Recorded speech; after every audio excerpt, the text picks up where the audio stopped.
horta sheekadan kala maana markii aad maqashiin how maxaa tiiriya may erti midii miidaysay maahino waryaada ree kalamaan ayaantaan hawshii kismaayo hoggaankeedu hayeen iyo hogoshii ka da'aysay haradii ma biyays hogollaas hogolikuroytay kugu wadaasi nairobi hogdiya i hamhamtiye hiisadii andakadamboyti war kismaayo garow way bareejaysay shirkii lagu qaba lahayna waa joojisay aryaadhaha waxaa la yidhi kismaayo xalay albaabadaa leesu xirtay oo meeshaas duq ma lagu noqonino waxaa albaabada isu xirtay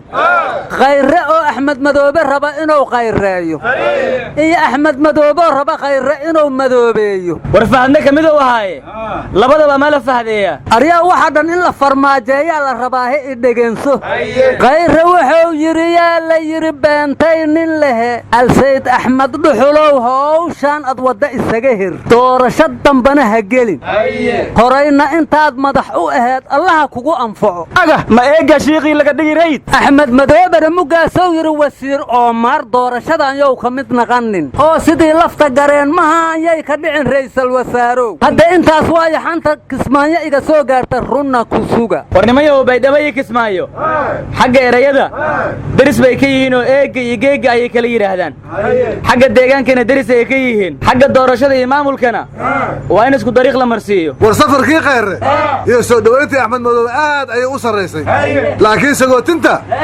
inay aad u sarrayn doonto ma hubno sababtoo ah axmed madoobe wuxuu rabay baa la yidhi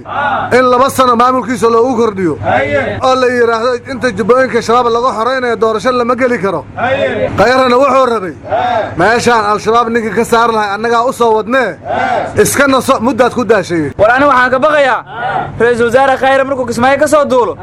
sheekh axmed madoobe inuu shir jiraayad qabto uu yidhaahdo balantii waa ka baxay warnimayo anna waxaan ka baqayaa in axmed madoobe uu maro waddadii shariif maray sababtoo ah khayre markii ugu dambaysay oo baydhabo shariif ugu tegey taygii oo xirnaay ayuu hadda kismaayo u xirtay warnimiya walasan moogdin ajara shirka madilan fadheeday arbaawa hayti aw shariif madi dariishadul ku biyaayin arbaawa hayti lenseeday war madaxweyne farmaajaba shirkii uhura kenyaati asaga lagu wada hadashiinayo nairobi arbacuu galay shirkii madaxda afrika ee kambaalana arbacuu ka khudbeeyey marka arbaca looma dhowaado iska ilaalisho aryaadaha waxay ku soo dhacday arbaaciyo isniin iyo axad miiska dhaafnaa cafti laysu dira iyo erga miiska daynaa anina may baa xasuusaday ayaa mahan ilaahay eed malle midoodine waxa aniga iironta ii timaade warnimayo sidaas ma ahane heesta waad ku ciyaarteen waxayna tahay arbaciyo khamiis iyo jimca ma iska dhaafnaa khudba la isu sheegiyo cirka ma isu tuurnaa war waxaan maqli jiray orgi fuullayaa iyo qabaal mii ka dhiganaaba toddobaadka waa inaan samada aadnaa war cabdirashiid xidig wuxuu yidhi ra'iisul wasaaraha waxaan ka rabnaa musharaxiinta inuusan mid la safan cabdiraxmaan raabina wuxuu yidhi madaxweynaha jubbaland aniga waaye dadka iscaleema saaraya cagta ha dhigeen war xildhibaan amiin jeeso wuxuu yidhi booqashada ra'iisul wasaaruhu kismaayo ku tegey waa sharci darro magaalo sharci darro lagu haystona in ra'iisul wasaaruhu booqdo ma ahayn waxayna ka dhigan tahay madaxda carabta oo qudus oo israa'iil haysato booqasho ku taga yaa amiin jeesow saa wax ka naqdeen degmooyinka waddanka tii la rabaa la tegi karaahe ma kismaayo u maleeya dal shisheeye tii la rabaa la tegi karaa waa adiga leh bu'aala ha taga ra'iisul wasaaruhu car nimanka jooga ha u banneeyeen inuu taga anaa ku tusaye war aana heloyin lanki masaarahaysidu sii la faday ino geedo binaayo jafa hoy lamgadli yoonkaanay tiraadiyo kulmiye waxaan ka dhegaysahay madaxweynaga oo Soomaaliland musqowdhan masaah magaciisa waxaas yiri goon u joogsika duwaato waay waxaas kaloo yiri madaxda Soomaalida markii dhaana noolo warama unka leeyahay nugu jirtiina maxay idin warameynay dhahaayeen waxaas ku daray tumii sagaalka oo bishaan gaana meel dhahaaya oo Afrikaanka oo mudaay aan ku warameynaa sidii unka Soomaali eebago macoobow muusabix warkaaga hadoo maqli lahay bariga ilowsan la seexa lahayn waryaha 19 bisha gaana kula hadlaya madaxweynaha Soomaaliya safara nafta ka qaaday iyo qudbo goormuu nasanaya safar dheer maxaa loo wada galaa golweyna tan ee ma lagu wada hadlo sagaaran waa ku casuumeynaa warnimayo ani waxa igu yaabadnay sarkaal madaxweynaha magacaabis ka sugaaya magaas buu wuxuu yiri qol kasta madaxweynuhu safar ka yimaado aniga magacaabisteedu sugayo hadana baxa waayla waxba lama socotiine shirka gaana ka furmaaya waxaa laga qaadi rabaa hees cajiiba heeskaasina waxa uu yahay isma huri karayne isukaya keena isma huri karayne isukaya keena anna waxaan ka cabsaha in hees kale laga qaado ah isma fahmi karayne ina kala kaxeeya isma fahmi karayne ina kala kaxeeya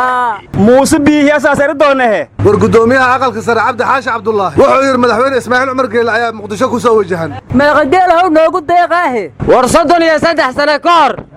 nin geel dhacay oo ilaahay tawfiiqda waafajiyey ayaa hadda ninkuu geela ka dhacay wiilkiisiyo iskool jigjiga ka dhigta u soo celiyey geeliyo intii ka badan war wiilka iskoolka dhigta yaa geela u ilaalinaya hadda loo keenay war dhalanka dhig uu la qaado la ere geelana deersoy aryaa geel ilaalis waa laga tago garaashada in lagu xereeyo baasta lagu siiyaa aana xoorla laga soo listaa geel kuul maxaska ka saa kurtunkaas ku rugtahay warwarkaa naga dhex gelinayna dhegaysta ismaaciil cumar geele markuu xamar yimaado cabdi xaashi wuxuu yidhi asaga aqalka sare noo furayo oo hadda ma waxaad leedahay ismaaciil cumar geelle madaxweyne ka dhigteen aqalka sare yaa muga aqalka hoosena yaa furaaya aqalka dhaxana ma iska xiraanaya war Soomaaliya war ma haysaane dadkeenni cid kasta waa leynaysaa cadowgiisuna waa bad ganacsiga ugu badan oo Soomaaliya yimaada waa cunto dhacday daawo dhacday cabitaan dhacay darooga dhacday waxaasa maalin kasta la keenaa marka waxaan la yaabanahay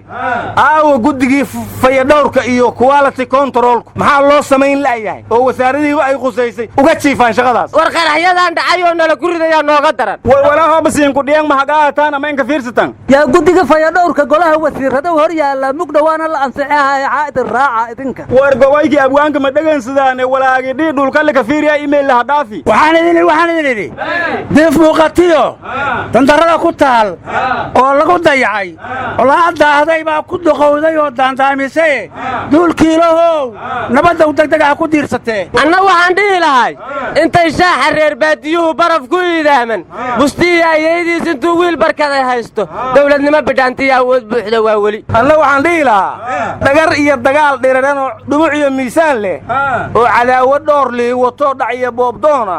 ayaan dhagar ku daafacahayaa aan dhabta ahayn anna waxaan dhihi lahay how ciidan jaaha wareersaano jornaatii waayay waa jiraan ciidan jaaha wareerayo jornaatii waayay waa jiraan haye war ciidanku ma jaha wareerina lacagtii baa ka maqan adiga xaa kuugu jira warkay ku dabagelaysa war yaa bees lama siin haato ciidanka bees isma siin lacagtooda yaa cunay